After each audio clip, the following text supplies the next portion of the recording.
नमस्कार दोस्तों, आपका स्वागत है वर्ड स्टडी पीके में। आज मैं आपके लिए करंट अफेयर के बहुत ही इंपॉर्टेंट प्रश्नों को लेकर आई हूँ। उन्हीं प्रश्नों को शामिल किया है जो परीक्षा में आपको देखने को मिल सकते हैं। यहाँ से आपको परीक्षा में 1 से 2 नंबर देखने को मिल सकते हैं, क्योंकि हमने उन्हीं प्रश्नों को शामिल किया है जो प्रश्न आने की संभावना है परीक्षा में। चलिए आइए देखते हैं पहला प्रश्न आपके सामने ही रखा हुआ है। पहला प्रश्न दिया है ग्लोबल एंटरप्रेन्योरशिप जो एंटरप्रेन्योरशिप मॉनिटरिंग है 2021-22 रिपोर्ट भारत चौथे स्थान पर रहा है। किसके चौथे स्थान पर रहा है? भारत 2021-22 ग्लोबल रिपोर्ट है अपॉर्चुनिटी एमिड डिसरप्शन जो डिस्क्रिप्शन अपॉर्चुनिटी एमिड डिस्क्रिप्शन, ये आप देख सकते हैं लोगों के द्वारा उठाया जा रहा है। इसके स्थान पर कौन से स्थान पर रहा है? चौथे स्थान पर रहा है। किसके मामले में चौथे स्थान पर रहा है? ग्लोबल एंटरप्रेन्योरशिप मॉनिटरिंग है 2021-22। ग्लोबल एंटरप्रेन्योरशिप मॉनिटरिंग 2021-22 रिपोर्ट के मामले में भारत चौथे स्थान पर रहा है। इसके इम्पोर्टेंट फैक्ट की ओर चलते हैं। इम्पोर्टेंट फैक्ट दिया गया है। इम्पोर्टेंट फैक्ट है, ये रफ कर देता हूँ आपको दिखाई दे सही से। इम्पोर्टेंट फैक्ट है दुबई। कहाँ? दुबई एक्सपो में अनावरण की गई। कहाँ पर की गई है? दुबई एक्सपो में अनावरण की गई है ग्लोबल एंटरप्रेन्योरशिप मॉनिटरिंग GEM। जो GEM है 2021-22 रिपोर्ट में भारत एक नया व्यवसाय शुरू करने के लिए शीर्ष 5 सबसे आसान स्थानों में से एक है। क्या है? शीर्ष जो 5 स्थान है उनमें से एक कौन सा है? भारत। अपना कौन सा है? भारत। किसके लिए है? व्यवसाय शुरू करने के रूप में है। इसके इम्पोर्टेंट फैक्ट की तरफ चलते हैं। इसका इम्पोर्टेंट फैक्ट दिया है भारतीय उत्तरदाताओं के सर्वेक्षण है, जिन्होंने अपनी उद्यमशीलता गतिविधि, उद्यम के प्रति दृष्टिकोण और उनके स्थानीय उद्यमशीलता पारिस्थितिकी तंत्र में दृष्टिकोण पर सवालों के जवाब दिए, ने पाया कि 82% कितनी 82% लोग सोचते हैं कि व्यवसाय शुरू करना आसान है। क्या है? 82% जो लोग हैं वह सोचते हैं कि व्यवसाय करना आसान है। भारत को विश्व स्तर पर चौथे स्थान पर रखा गया है। भारत जो है वह विश्व के स्थान में कौन से स्थान पर है? वह है चौथे स्थान पर। कौन से स्थान पर है?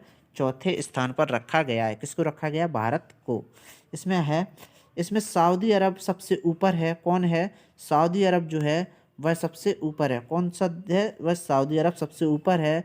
और इसके बाद जो है वो है नीदरलैंड और स्वीडन का स्थान है दूसरे नंबर पर। इसके बाद क्या है?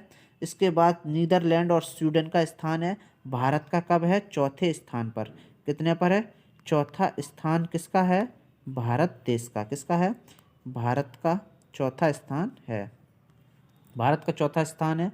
चलिए आइए देखते हैं कुछ और भी जानकारी जो परीक्षा उपयोगी है। अगली जानकारी की ओर चलते हैं। अगली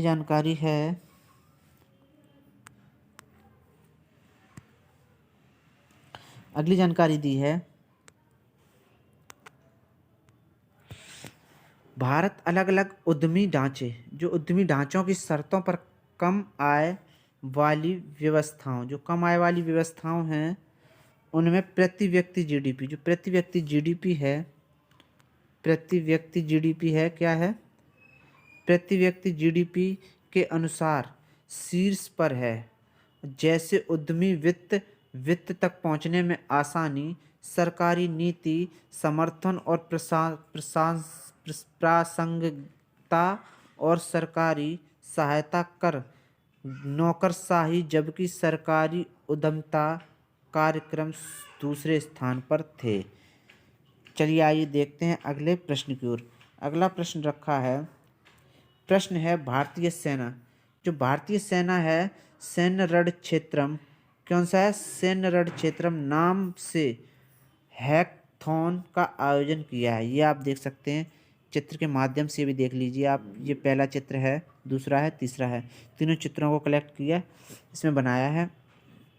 इसका पूर्ण क्या है? जो भारतीय सेना जी है, भारतीय सेना किसकी? अपने भारत की भारतीय सेना सैन्य रण क्षेत्रम, क्या है? सैन्य रण क्षेत्रम नाम से, क्या नाम से हैकथॉन का आयोजन किया है, हैकथॉन का आयोजन किया है। चलिए इसके इंपॉर्टेंट फैक्ट से आपको पता पड़ेगा क्या है। भारतीय सेना ने सैन्य रण क्षेत्रम नाम से अपनी तरह का पहला हैकथॉन आयोजन किया है। जो हैकथॉन आयोजन किया है उसके इम्पोर्टेंट फैक्ट। हैकथॉन का आयोजन military college of telecommunication engineering, जो एमसीटी का फुल फॉर्म क्या है? Military college of communication engineering, यह एमसीटीई का फुल फॉर्म है। महू में शिमला स्थित आर्मी ट्रेनिंग कमांड और ARTRAC के समग्र मार्गदर्शन के किया गया था, जो भारतीय सेना के 7 कमांड में से एक है। जो 7 कमांड हैं भारतीय सेना के, उनमें से एक है। चलिए आइए देखते हैं कुछ इसके इम्पोर्टेंट फैक्ट की ओर। इसका इम्पोर्टेंट फैक्ट है, इसके इम्पोर्टेंट फैक्ट है यह आयोजन राष्ट्रीय रक्षा विश्वविद्यालय के सहयोग से सैन्य रण क्षेत्रम के नाम से 1 अक्टूबर 2021 से, कब से? 1 अक्टूबर 2021 से 31 दिसंबर 2021 तक आयोजित किया गया था। कब किया गया था? 1 अक्टूबर 2021 से 31 तारीख देख लीजिए, 31 दिसंबर 2021 तक आयोजित किया गया था। इसका अगला इम्पोर्टेंट फैक्ट है, वर्चुअल इवेंट में 15,000 से अधिक प्रतिभागियों ने भाग लिया है और इसके सुरक्षित कोडिंग जो हैं सॉफ्टवेयर परिभाषित रेडियो शोषण और साइबर आक्रामक कौशल के आधार पर कई चुनौतियां शामिल थीं। चलिए आइए देखते हैं कुछ और इसके इम्पोर्टेंट फैक्ट जो परीक्षा उपयोगी हैं। इसका इम्पोर्टेंट फैक्ट है अगला फैक्ट दिया है, इसके अलावा इस आयोजन के मुख्य आकर्षण में नकली खतरों के खिलाफ, जो नकली खतरे हैं उसके खिलाफ साइबर स्पेस में एक दूसरे के साथ प्रतिस्पर्धा करने वाली प्रतिभागी शामिल थे। इसका यह इम्पोर्टेंट फैक्ट है। इसका अगला इम्पोर्टेंट फैक्ट दिया है, इसके अतिरिक्त इस कार्यक्रम में कई प्रशिक्षण सत्रों और प्रतिभागियों के लिए विशेषज्ञों द्वारा सत्रों का भी आयोजन किया गया है। इसमें अगला इम्पोर्टेंट फैक्ट है, पूरे आयोजन में पूरे भारत के साइबर उत्साही लोग मौजूद थे। क्या है? साइबर उत्साही लोग मौजूद थे। चलिए आइए देखते हैं अगला प्रश्न। अगले प्रश्न को देखने से पहले आप सबसे मेरा विनम्र निवेदन है, अगर आपने अभी तक वर्ड स्टडी पीके चैनल को सब्सक्राइब नहीं किया है या आप वर्ड स्टडी पीके चैनल पर नए यूजर्स हैं तो कृपया करके सब्सक्राइब कर लें या सब्सक्राइब के बटन को प्रेस कर दें। सब्सक्राइब के बटन को प्रेस करने के बाद बेल आइकन का निशान आपके उसके पास देख सकते हैं, उस बेल आइकन को ऑल पर लगा लें, उस घंटी को ऑल पर लगा लें, जिससे कि हमारी सारी आने वाली वीडियो को नोटिफिकेशन के रूप में आपके पास आती रहेंगी। अगर आपको वीडियो अच्छा लगे तो लाइक कीजिए और शेयर तो आप अवश्य कर दीजिए। थैंक यू, धन्यवाद। चलिए आइए देखते हैं अगले प्रश्न की ओर। अगले प्रश्न की ओर चलते हैं। अगला प्रश्न रखा है, प्रश्न है अगला, जो FICCI है, क्या है? FICCI कैस्काडे है, इसका एंटी स्मगलिंग डे 2022 लॉन्च किया है। इसने एंटी स्मगलिंग डे, ये आप देख सकते हैं, ये एंटी स्मगलिंग डे 2022 लॉन्च किया है। कब किया है? 11 फरवरी 2022 को लॉन्च किया है। इसका है क्या ये उद्देश्य और किस लिए यह लॉन्च किया है? जो किसने किया है वह FICC कैस्काडे है। इसके इम्पोर्टेंट फैक्ट की ओर चलते हैं। इसका इम्पोर्टेंट फैक्ट दिया है, चित्र के माध्यम से आप देख सकते हैं एंटी स्मगलिंग डे कैसा इसका लोगो है, कैसा है। इसके इम्पोर्टेंट फैक्ट दिया है, अर्थव्यवस्था को नष्ट करने वाली, किसको?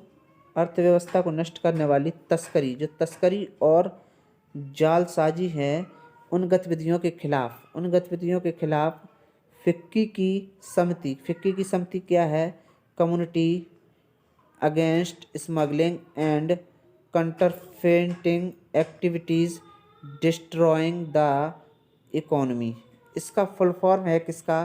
कैस्काडे का फुल फॉर्म है इस कैस्काडे का फुल फॉर्म क्या है, ये आप ऊपर देख सकते हैं। कैस्काडे का फुल फॉर्म क्या है?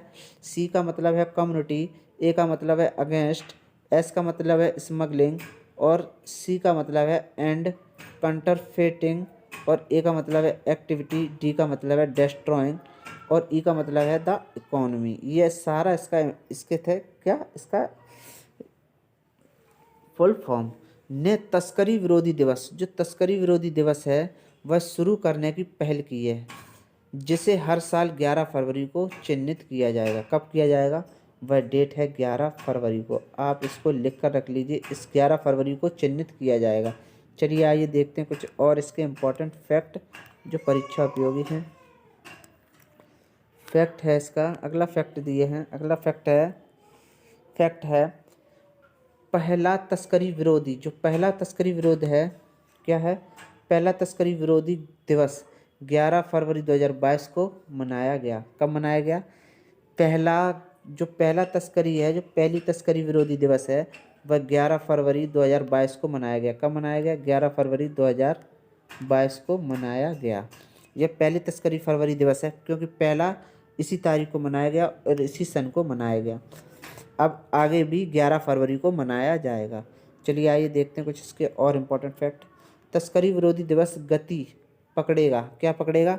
गति पकड़ेगा और तस्करी के वैश्विक खतरों से लड़ने के लिए कार्रवाई करने की प्रतिबद्धता के लिए नीति निर्माताओं, अंतर्राष्ट्रीय संस्थानों, प्रवर्तन एजेंसियों, उद्योगों के सदस्य, मीडिया और उपभोक्ताओं को एक साथ लाएगा।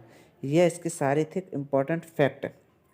क्या है इसका इम्पोर्टेंट फैक्ट है कार्रवाई करने की प्रतिबद्धता के लिए, किसके? कार्रवाई करने की प्रतिबद्धता के लिए नीति निर्माताओं, अंतर्राष्ट्रीय संस्थानों, प्रवर्तक एजेंसियों, उद्योग के सदस्यों, मीडिया और उपभोक्ताओं को एक साथ लाएगा।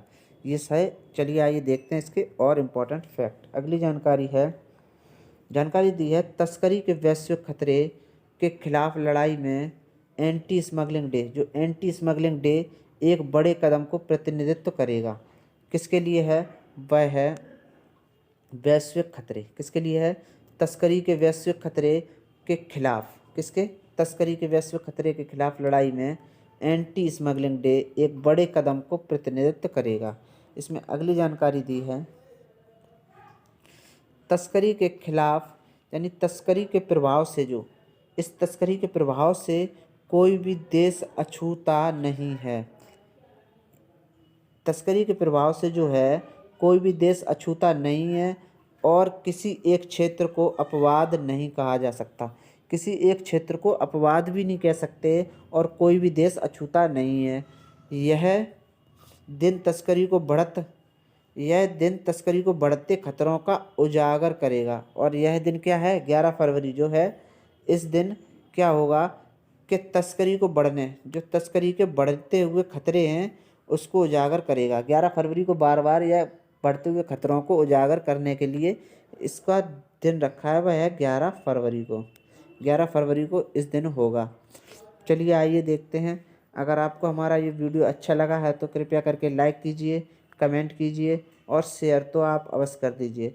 थैंक यू, धन्यवाद। जय हिंद, वंदे मातरम। कृपया कर सभी लोग घर पर रहें, सेफ रहें, सुरक्षित रहें, सतर्क रहें और सावधान जरूर रहें। जय हिंद, वंदे मातरम। सभी लोग को सावधानी रहे, अपने घर पर रहें, सतर्क रहें, सावधान।